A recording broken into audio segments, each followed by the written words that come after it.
திருப்பரங்குன்றம் மலையில தர்காவுக்கு அருகில நீங்க கார்த்திகை தீபம் ஏற்றி கொள்ளலாம் சொல்லி வழங்கி இருக்கக்கூடிய தீர்ப்பு முற்றிலும் நீதிமன்ற நடைமுறைக்கு எதிரானது. அது மட்டுமல்ல, போதிய கால அவகாசம் இதுல வழங்காம நீதிமன்ற அவமதிப்பு வழக்கு தொடுத்திருப்பது முற்றிலும் சட்டத்திற்கு புறம்பானது. தமிழகத்தினுடைய சட்டம் ஒழுங்கு தமிழக அரசாங்கத்தினுடைய கரங்கள்ல இருக்கக்கூடிய சூழ்நிலையில திருப்பரங்குன்றத்திற்கு மத்திய அரசாங்கத்தினுடைய துணை காவல் படையை நீதிமன்றம் அனுப்ப வேண்டிய தேவை என்ன? சங் பரிவார அமைப்புகள் ஏற்கனவே இங்க மிகப்பெரிய மதக்கலவரத்தை கொண்டு வருவதற்கு திட்டமிட்டிருக்கக்கூடிய சூழ்நிலையில அதற்கு துணை போகக்கூடிய வேலையை நீதிபதி GR சுவாமிநாதன் அவர்கள் செய்து கொண்டிருக்கிறாரோ என்கிற அச்சமும் ஐயமும் நமக்கு எழுந்திருக்கிறது. என்ன நடந்து கொண்டிருக்கிறது? இந்த திருப்பரங்குன்றம் மலை தீர்ப்பு சம்பந்தமாக என்னென்ன கள நிலவரங்கள், நீதிமன்றத்தில் தொடுத்திருக்கக்கூடிய அவமதிப்பு வழக்கில் என்னென்ன நடந்து கொண்டிருக்கிறது அப்படிங்கிறது தான் இந்த காணொலியில நம்ம பார்க்க போகிறோம். அமைதி பூங்காவாக இருக்கக்கூடிய தமிழகத்தில் சங் பரிவார அமைப்புகள் எப்படியாவது ஒரு மதக்கலவரத்தை உருவாக்க வேண்டும், அதன் மூலமாக தங்களுடைய இருப்பை இங்க தக்க வைக்க வேண்டும் அப்படிங்கிறதுக்கான வேலையை படு தீவிரமாக செய்து கொண்டிருக்கிறார்கள். அதற்கு லாபகமாக அவர்களுடைய கையில் இப்ப சிக்கி இருக்கிறது தான் திருப்பரங்குன்றம் மலை. அதுல ஏற்கனவே இந்து கோயில் இருக்கு, இஸ்லாமிய தர்கா இருக்கு, அவர்களுடைய வழிபாடை அவர்கள் சிறப்பாக செய்துட்டு இருக்கிறாங்க. இதுல ஏற்கனவே ஆடு கோழி வெட்டுறதுக்கு தடை, இஸ்லாமிய விழாக்கள்லையும் சரி, அவர்கள் அந்த தர்காவுக்கு நேர்ச்சை கொடுக்கும்போதும் சரி, வழக்கமாக பாரம்பரியமாக பண்ணிட்டு இருந்த ஒரு நடைமுறை. அந்த நடைமுறைக்கு எதிராக இங்க இருக்கக்கூடிய இந்து அமைப்புகள் எல்லாம் கோர்ட்டுக்கு போய் அங்க ஆடு கோழி வெட்டக்கூடாது, அங்க இருக்கக்கூடிய இந்துக்களுடைய மனம் புண்படுது, இந்து கோயில் பக்கத்துல இருக்கு, உச்சி பிள்ளையார் கோயில் பக்கத்துல இருக்கு, அதனால நீங்க இதை செய்யக்கூடாது அப்படின்னு சொல்லி வழக்காடி அதுல வெற்றி பெற்றார்கள். ஆடு கோழி வெட்டலைன்னா ஒன்றும் இல்லை, பாரம்பரியமாக நடந்துட்டு இருக்கிறதுனா அதற்கு எந்த ஆதாரமும் இல்லை அப்படின்னு சொல்லி அந்த தீர்ப்பை கொடுத்தாங்க. நம்ம ஏற்கனவே பேசிட்டு இருக்கிறோம், இங்க இருக்கக்கூடிய ஒவ்வொரு துறையிலையும் சங் பரிவார் கும்பல்கள் உள்ள நுழைஞ்சாச்சு, RSS காரர்கள் நுழைஞ்சாச்சு. அவர்கள் என்ன நினைக்கிறாங்களோ அந்த தீர்ப்பு இல்லைன்னா அவர்கள் நினைக்கக்கூடிய விஷயங்களை இங்க நடைமுறைப்படுத்தக்கூடிய அளவில் இங்க அதிகாரிகள் இருந்துட்டு இருக்கிறாங்க அப்படிங்கிறது தான் நம்ம தொடர்ந்து பேசிட்டே இருக்கிறோம். அந்த வகையில தான் இந்த இந்து அமைப்புகளுக்கு சாதகமான, ஏன்னா ஆடு வெட்டுறது, கோழி வெட்டுறது இது எல்லாருமே செய்யக்கூடியது. வெறும் இஸ்லாமியர்கள் மட்டும் அல்ல, இந்துக்களும் எல்லாமே சாப்பிட்றாங்க. இப்போ அதில் ஒரு பிரச்சனையை உருவாக்கணும் அப்படிங்கிறதுக்காக திட்டமிட்டு இந்த வேலைகளை அவர்கள் செய்கிறாங்க. அந்த நாட்களில் இருந்த HRNC அதிகாரிகள்லாம் இதற்கு துணை போனாங்க. அது மாதிரி RDO கமிஷனர் லோகநாதன், மாவட்ட ஆட்சியர் சங்கீதா இதை நடைமுறைப்படுத்தவே கூடாது, இந்த ஆடு கோழி வெட்டுறது அப்படிங்கிறத அதற்கு தடை விதிக்கணும்னு சொல்லிட்டு அவங்க கிளம்பி போயிட்டாங்க. இப்படி ஏகப்பட்ட பிரச்சனைகள். இதில் நம்முடைய ராஜா மாதிரியான ஆட்கள் இந்த திருப்பரங்குன்றம் மலையை நாங்கள் அயோத்தி போல மாற்றுவோம், அயோத்தியில் என்ன நடந்ததோ அது இங்கே நடக்கும் அப்படின்னு சொல்லி அவர்களுடைய போராட்டங்களில் வெளிப்படையாகவே பேசிட்டு இருக்கிறாங்க. அப்போ அவர்களுடைய திட்டம் என்ன? இங்கே ஒரு மத கலவரத்தை உருவாக்கணும், அதன் மூலமாக ஒரு பிளவை உருவாக்கணும், வட மாநிலங்களை போல ஒரு சிக்கலை இங்கே உருவாக்கி இங்கே இருக்கக்கூடிய இஸ்லாமியர்கள், கிறிஸ்துவர்கள், இந்துக்களுக்கு இடையே ஒரு பிரச்சனையை உருவாக்கணும் அப்படிங்கிறது தான் அவர்களுடைய நெடுநாளைய திட்டம். பல இடங்கள்லையும் அவங்க செஞ்சுருக்கிறாங்க. ஆனால் மற்ற மாநிலங்களை போல இங்கே வலுவாக அது இல்லை. இங்கே கொஞ்சம் வாசிக்கிறான், கொஞ்சம் எழுதுகிறான், படிக்கிறான், எல்லாருமே சகோதர சகோதரிகளாக இது பண்ணிட்டு இருக்கிறாங்க. அந்த வகையில் மறுபடியும் இவர்கள் இந்த பிரச்சனையை திணிக்கக்கூடிய வேலையை செஞ்சுட்டே இருக்கிறாங்க. அதனுடைய அடிப்படையில் தான் ராம ரவிக்குமார் சங் பரிவார் அமைப்பை சார்ந்தவர், அவர் ஒரு வழக்கு தொடுக்கிறார். ஏற்கனவே 2017 வழங்கப்பட்ட தீர்ப்பு இது. அந்த தீர்ப்புக்கு எதிராக ஒரு வழக்கை தொடுக்கிறார். ஏற்கனவே ஆடு மாடு கோழி வெட்டுறதுக்கு தடை இருக்கு. இவங்களுக்கு அங்கே இருக்கக்கூடிய தர்காவை உடைச்சு அடித்து மாற்றணும். அதற்கு பைய எப்படி உள்ளால வரணுமோ அதற்காகத்தான் இந்த தந்திர வேலைகளை எல்லாம் செய்து கொண்டிருக்கிறாங்க. பாபர் மசூதிக்கு உள்ளால ஒரு ராமர் சிலை இருந்ததுன்னு சொல்லி பிரச்சனைகளை உருவாக்குனாங்களோ அது மாதிரி இங்கேயும் செய்வார்கள். தர்கா இடைக்காலத்தில் வந்தது, உச்சி பிள்ளையார் கோயில் முன்னாலே இருக்கு, அத்துமீறி கட்டிட்டாங்க அப்படின்னு சொல்லி பல பிரச்சனைகளையும் உருவாக்குவாங்க. அப்போ எப்படி ஆடு கோழி வெட்டுறதுக்கு தடை வாங்கிட்டாங்களோ அது மாதிரி இந்த கார்த்திகை தீபம் நாளில் கார்த்திகை தீபம் அந்த தர்காவுக்கு பக்கத்தில் ஏற்றுறதுக்கான ஒரு நடவடிக்கைகளை இவர்கள் மேற்கொண்டுட்டு இருக்கிறாங்க. அதற்காக கோர்ட்டுக்கு தொடர்ந்து போயிட்டே இருக்கிறாங்க, பிரச்சனைகளை உருவாக்குறாங்க. ஏற்கனவே இந்த கேஸ் கோர்ட்டுக்கு நீங்கள் ஏற்கனவே பாரம்பரியமாக ஏற்றிட்டு இருக்கக்கூடிய அந்த இடத்துல கார்த்திகை தீபம் ஏற்றினா போதும் அப்படின்னு சொல்லிட்டாங்க. அது 2017 2 நீதிபதிகள் கொண்ட அமர்வு, நீதிபதி கல்யாண சுந்தரம், நீதிபதி பவானி சுப்ராயன் அவர்கள் 2 பேரும் ஒரு சரியான தீர்ப்பை கொடுத்துருக்குறாங்க. ஏற்கனவே இருக்கக்கூடிய இடத்துல நீங்கள் கார்த்திகை தீபம் ஏற்றுங்க, அதில் என்ன பிரச்சனை உங்களுக்கு? இந்துக்களும் இஸ்லாமியர்கள் சகோதரர்களாக பழகிட்டு இருக்கிறாங்க, அங்கே ஒரு மத ஒற்றுமை இருந்துட்டு இருக்கு. அதை சீர்குலைக்கக்கூடிய வகையில் ஏன் புதிய இடத்துல கார்த்திகை தீபம் ஏற்றணும் அப்படின்னு சொல்லி அவர்கள் கேள்விகளை முன் வச்சு அதற்கு அனுமதிக்க முடியாது அப்படிங்கிறத சொல்லிட்டாங்க. எந்த நேரத்தில் தான் இந்த கேஸை கையில் எடுத்து மறுபடியும் இங்கே வராங்க. இவர்கள் எப்படி பண்ணுவாங்கன்னா தங்களுக்கு சாதகமான நீதிபதிகள்கிட்ட இந்த கேஸு வழக்கு வர்றது மாதிரி பிளான் பண்ணி கரெக்டாக கொண்டு வருவாங்க. அப்படித்தான் ஜிஆர் சுவாமிநாதன் அவர்களுடைய அமர்வில் இந்த கேஸ் வந்திருக்கு. இந்த கேஸு உண்மையிலே ஜுடிஷியல் டிசிப்ளினுக்கு முற்றிலும் எதிரானது அப்படின்னு சொல்லப்படுகிறது. வழக்குரைஞர்களும் இந்த சட்டம் தெரிந்தவர்களும் அதைத்தான் சொல்கிறாங்க. அதற்கு எதிராகத்தான் இவர் இந்த தீர்ப்பை கொடுத்திருக்கிறார். ஏற்கனவே பார்த்தீங்கன்னு சொன்னால் இவர் சர்ச்சைக்குரிய பல தீர்ப்புகளை கொடுத்துருக்குறாங்க. ஏற்கனவே நம்ம பேசியிருக்கிறோம். காலகாலமாக ஏற்கனவே கரூர் மாவட்டத்தில் இந்த பிராமணர்கள் உண்டு போட்ட எச்சில் இலையை விரித்து போட்டு பிறர் சாதியினர் உருண்டு எழும்பக்கூடிய ஒரு நேர்ச்சை, இது காலகாலமாக அங்கே நிலை நின்றுட்டு இருந்தது. இதற்கு எதிராக வழக்கு தொடுத்து அதை தடை பண்ணணும் அப்படின்னு சொல்லி ஏற்கனவே தடை விதித்தாங்க. அதை மறுபடியும் கொண்டு வந்த பெருமை இவர் ஜிஆர் சாமிநாதன் அவருக்குரியது.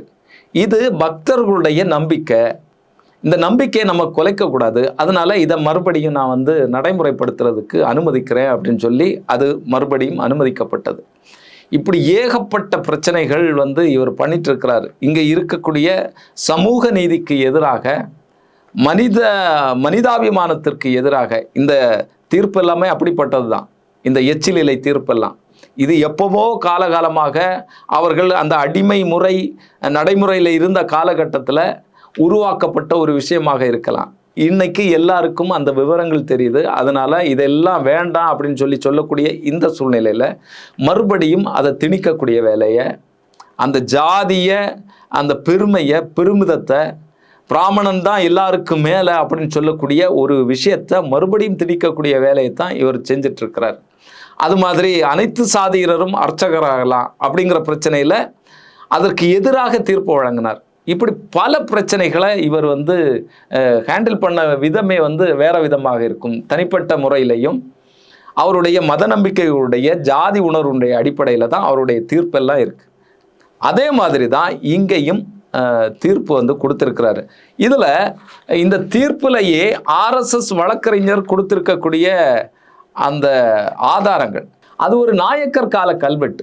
அந்த கல்வெட்டிலேயே இந்த கார்த்திகை தீபம் எங்கே ஏற்றப்பட்டது அப்படிங்கிறதுக்கான ஆதாரங்கள் இருக்கு. அந்த மலையில் பாதி தூரத்தில் கார்த்திகை தீபம் ஏற்றப்பட்ட பாரம்பரியத்தை இந்த கல்வெட்டு சொல்லுது.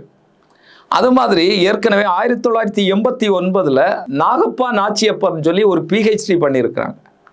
அவர் இதை ஆய்ந்து எழுதியிருக்கிறார். எங்கே இந்த கார்த்திகை தீபம் ஏற்றப்பட்டது அப்படிங்கிறதெல்லாம் ஆய்வு பண்ணி எழுதியிருக்கிறார். இதற்கு எதிராகத்தான் இவர்கள் இந்த தீர்ப்பை ஜிஆர் சாமிநாதன் இப்போ கொடுத்துருக்கிறாரு. இதை எதையுமே பரிசீலிக்கலை. அது மாதிரி அவர் என்ன சொல்கிறாருன்னு சொன்னால், தன்னந்தனியாக போகிறார். இந்த கேஸில் வேற யாரும் வர வேண்டாம், அதாவது வழக்கு தொடுத்தவரும் வர வேண்டாம், இதை எதிர்க்கிறவர்களும் வர வேண்டாம், நான் தனியாக போகிறேன், எனக்கு காவல்துறை மட்டும் வந்தால் போதும்னு சொல்லிட்டு இவர் ஏறி போய் அந்த இடங்களை எல்லாம் பார்க்குறார். பார்த்துட்டு வந்து அவர் வந்து தீர்ப்பு கொடுக்குறாரு. தீர்ப்பில் என்ன சொல்கிறாருன்னு சொன்னால், நம்ம ஒரு வீட்டில் கார்த்திகை தெய்வம் வைக்கும்போது ஒரு குறிப்பிட்ட இடத்துல மட்டும் வைக்க மாட்டோம்ல, எல்லா இடத்துலையும் வைப்போம். அது மாதிரி இந்த மலையில் எங்கே வேணாலும் நீங்கள் தெய்வம் ஏற்றிக்கொள்ளலாம். அந்த தர்காவுக்கு முன்னால் இருக்கக்கூடிய அந்த தூணில் வந்து ஏற்றுக்கொள்ளலாம் அப்படிங்கிறத வந்து சொல்கிறார். அது வந்து ஒரு எல்லைக்கல் அப்படின்னு வந்து சொல்லப்படுகிறது. இந்த அளவீடுகள் போடுவாங்கல்ல, அதற்கான எல்லைக்கல் தான் அந்த கல். அது தர்காவுக்கு அருகில் இருக்குது. அது மட்டுமல்ல, அந்த இதுக்கு போகக்கூடிய வழியே வந்து தர்காவினுடைய வழி. அப்போ இங்கே போகும்போது நாளைக்கு இவன் கல்லை தூக்கி எறிவான். அதுதான் நடந்துட்டுருக்கு. தமிழ்நாட்டிலையும் சரி மற்ற மாநிலங்கள்லையும் சரி கலவரத்தை உருவாக்குறதுக்கு இவன் என்னெல்லாம் செய்யணுமோ அதெல்லாம் செய்வான். விநாயகரை வந்து இங்கே கொண்டு வந்து என்ன அட்டூழியங்கள் எல்லாம் பண்ணிட்டு இருக்கிறாங்க. அது இன்னைக்கு இந்துக்களுடைய அடையாளம் மாதிரி பலரும் பேசிட்டு இருக்கிறாங்க. அது மாதிரி நாளைக்கும் இதை அப்பாவி இந்துக்கள், இந்த விஷயங்கள் தெரியாத இந்துக்கள் வந்து நாளைக்கும் இது ஒரு பிரச்சனையாகும் போது தர்கா அங்கே ஏன் இருக்கணும்? தர்கா பிந்தி வந்தது தான், முன்னாலேயே இந்த இந்து கோயில் இருக்கு அப்படின்னு ஒரு பிரச்சனையை உருவாக்கக்கூடும். அந்த அடிப்படையில் தான் இவர் வந்து தீர்ப்பு கொடுத்திருக்கிறார். அதுவும் 1ஆம் தேதி அவசரமாக 3ஆம் தேதி நீங்கள் கார்த்திகை தீபம் ஏற்றிக்கொள்ளலாம் அப்படின்னு சொல்லி தீர்ப்பை வந்து வழங்குறார். இதை மேல்முறையீடு பண்ணுறதுக்கான கால அவகாசம் இல்லை. எதிர்த்தரப்பினர்கிட்ட உங்களுக்கு உரிய ஆட்சேபனை என்ன அப்படிங்கிறத கேட்கல. இப்படி ஏகப்பட்ட சிக்கல்கள் இருக்குது. இதில் தான் தமிழக அரசு இதை வந்து நடைமுறைப்படுத்த முடியாது அப்படின்னு சொல்லிட்டு அனுமதிக்கலை. அதில் இந்து மக்கள் வரல, இந்து மக்கள் கட்சி, சங் பரிவார் கும்பல்கள், RSS, பாஜக இந்த அமைப்பினர் எல்லாம் திரண்டு அங்கே ஒரு பிரச்சனையை உருவாக்குனாங்க. இப்போ அதாவது நாட்டில் வந்து எவ்வளோ பிரச்சனைகள் இருக்குது, அவசரமாக பார்க்க வேண்டிய விஷயங்கள். அதை எதுவுமே பார்க்காம அவசரமாக இந்த விஷயங்களை இவ்வளோ அக்கறை கொண்டு பார்க்க வேண்டிய தேவை என்ன அப்படிங்கிற கேள்வி நமக்குள்ளால எழும்புது. இந்த 6 மணிக்கு வழக்கமாக வந்து தீபம் ஏற்றுவாங்க. ஆனால் மதுரை உயர்நீதிமன்ற கிளையில் இதை நடைமுறைப்படுத்தலை அப்படின்னு சொல்லிட்டு RSS வழக்கறிஞர்கள் வந்து GR சுவாமிநாதன் அவர்களை மத்தியானமே போய் பார்க்குறாங்க. இதுவரைக்கும் அதற்கான எந்த ஏற்பாடுகளும் பண்ணலை, நீங்கள் இதில் தலையிடணும்னு சொல்லி உடனே வந்து நீங்கள் ஒரு மனு எழுதி தாங்கன்னு சொல்லி மனு எழுதி கொடுத்து உடனடியாக GR சுவாமிநாதன் அவர்கள் மதுரை சிட்டி போலீஸ் கமிஷனருக்கு உத்தரவு போடுறாரு. திருப்பரங்குன்றம் EOக்கு உத்தரவு போடுறாரு. சாயந்தரம் 5 மணிக்கு ஆன்லைனில் வந்து உடனடியாக ஆஜராகணும் அப்படின்னு சொல்லிட்டு. இந்த ஆஜராகி இவர் பேசும்போது தமிழக அரசு சார்பில் ஆஜரான வழக்கறிஞர் ரவீந்திரன் அவர் என்ன சொல்கிறாரு, வழக்கமாகவே 6 மணிக்கு தான் கார்த்திகை தீபம் ஏற்றுவாங்க, இது எப்படி நீதிமன்ற அவமதிப்பு ஆகும்? டைமே இன்னும் ஆகலை, நீங்கள் முன்கூட்டி கூப்பிட்டு இப்படி பண்ணிங்கன்னா எப்படின்னு சொல்லி இவர் கேட்குறாரு. கேட்ட உடனே தான் அப்படியா பரவாயில்ல, அப்போ நான் வந்து 6:05க்கு நீங்கள் எல்லாம் ஆஜராகணும் அப்படின்னு சொல்லிட்டு மறுபடியும் 6:05க்கு ஆஜராகிறாங்க. அதுக்கு முன்னால் வந்து தமிழக அரசு காவல்துறையை வச்சு அந்த கார்த்திகை தீபம் ஏற்றுறதுக்கு அனுமதி வழங்கலை. அங்கே போய் கார்த்திகை தீபம் ஏற்றுறதுக்கு புதிய இடத்துல 6:05க்கு இவர் எடுத்த உடனேயே இவர்கள்ட்ட எதுவும் கேட்கல, இவருடைய உத்தரவு மட்டும் போடுறார். என்ன சொல்கிறார், நான் கேள்விப்பட்டுட்டேன், அங்கே நாம் நீதி வழங்குனருடைய அடிப்படையில் புதிய இடத்துல கார்த்திகை தீபம் ஏற்றப்படலை, ஏற்கனவே வழக்கமாக ஏற்றப்பட்டு கொண்டிருக்கக்கூடிய பழைய இடத்துல தான் கார்த்திகை தீபம் ஏற்றிருக்கிறீங்க, இது வந்து ஏற்றுக்கொள்ள முடியாது. உடனடியாக மனுதாரருக்கு கூட துணை காவல்படை, மத்திய அரசாங்கத்தினுடைய துணை காவல்படை வந்து போகும், அதற்கு நான் உத்தரவிடுறேன்னு சொல்லிட்டு துணை காவல்படையை வந்து அனுப்புகிறாரு. அனுப்பக்கூடிய நேரத்தில் தான் ரொம்ப சாதுரியமாக தமிழக அரசாங்கம் மதுரை கலெக்டர் அவர்கள் வந்து தடை உத்தரவை வந்து பிறப்பிக்கிறாங்க. இப்போ ஏற்கனவே வந்து சட்டம் ஒழுங்கு தமிழக அரசினுடைய கரங்களில் இருக்குது. அங்கே வந்து பாதுகாப்புக்காக அங்கே ஒரு பிரச்சனை வந்துடக்கூடாது அப்படிங்கிறதுக்காக திருப்பரங்குன்றத்தில் வந்து தமிழக அரசாங்கத்தினுடைய காவல்படை இறக்கி விடப்பட்டிருக்கிறது. அங்கே சங் பரிவார் கும்பல்கள், RSS இந்த ஆட்கள் எல்லாம் வந்து நின்று இங்கே ஒரு கலவரத்தை உருவாக்கணும், பிரச்சனையை இது பண்ணணும், எப்படியாவது வந்து தர்காவுக்கு பக்கத்தில் கார்த்திகை தீபத்தை ஏற்றணும் அப்படிங்கிறதுக்கான கடுமையான முயற்சி வந்து பண்ணிகிட்டே இருக்கிறாங்க. அதை இரும்பு கரம் கொண்டு தமிழக அரசு தடுத்து நிறுத்தியது. அதில் இன்னும் சொல்ல போனால் அங்கே இருக்கக்கூடிய காவல்துறையினருக்கு தான் சிலருக்கு வந்து காயம் ஏற்பட்டிருக்கு.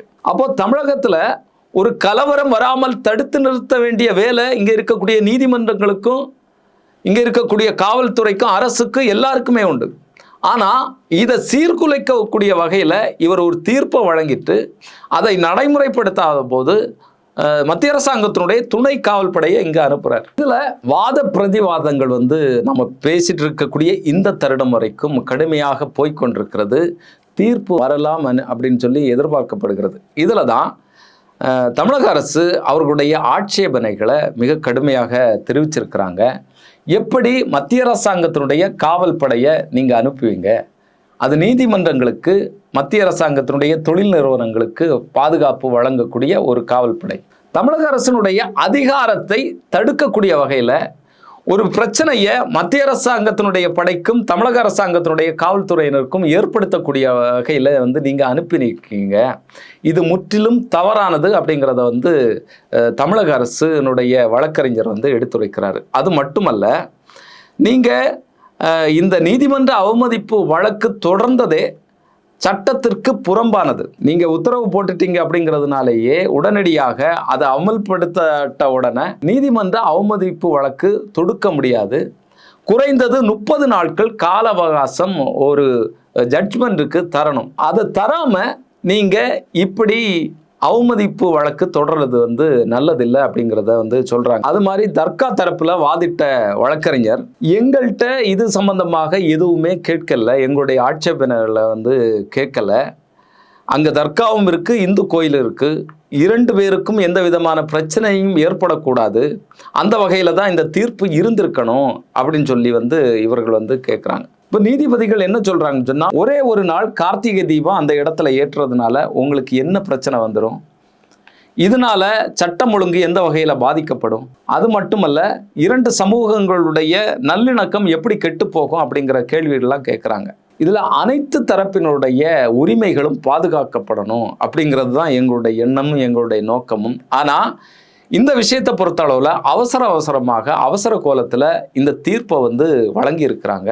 அதுதான் எங்களுக்கு மிகவும் ஆட்சேபனைக்குரிய விஷயமாக இருக்கிறது அப்படிங்கிறத வந்து சொல்லியிருக்கிறாங்க. கடுமையான வாத பிரதிவாதங்கள் வந்து இதில் போயிருக்கு. எப்படி வந்து மத்திய அரசாங்கத்தினுடைய துணை காவல் படை இதுக்கு போச்சு அப்படிங்கிறதையும் மனுதாரர்கிட்ட கேட்டிருக்கிறாங்க. அவங்க என்ன சொல்லியிருக்காங்கன்னு சொன்னால், இந்த நீதிமன்ற தீர்ப்பை அமல்முறைப்படுத்துறதுல வந்து மிகப்பெரிய சிக்கல்கள் இருக்குது, அதனால தான் வந்து மத்திய காவல் படை வந்து வந்தது அப்படிங்கிறத வந்து சொல்லியிருக்கிறாங்க. இது மிகவும் சிக்கலுக்குரிய ஒரு விஷயமாக பிரச்சனையாக வந்து மாறி இருக்கிறது. இன்னும் சொல்லப்போனால், இந்த மத்திய காவல் படையை இங்கே அனுப்புறதுக்கான இந்த அதிகாரம் யாருக்கு உள்ளது அப்படிங்கிற மிகப்பெரிய கேள்வி இருக்குது. அது மட்டுமல்ல, இதில் மதுரை நீதிமன்றத்தினுடைய நிர்வாகத்துறை நீதிபதியாக இருக்கக்கூடிய ஜெயச்சந்திரன் அவர்களுக்கு தெரியாமலே இவர்கள் போனாங்களா? மத்திய காவல்படை போனாங்களா? இல்லைன்னா அவருடைய அனுமதியோடைய போனாங்களா? இது வந்து சென்னை உயர்நீதிமன்ற தலைமை நீதிபதிக்கு தெரியுமா அப்படிங்கிற மிகப்பெரிய கேள்விகள் வந்து இதில் எழுந்திருக்கு.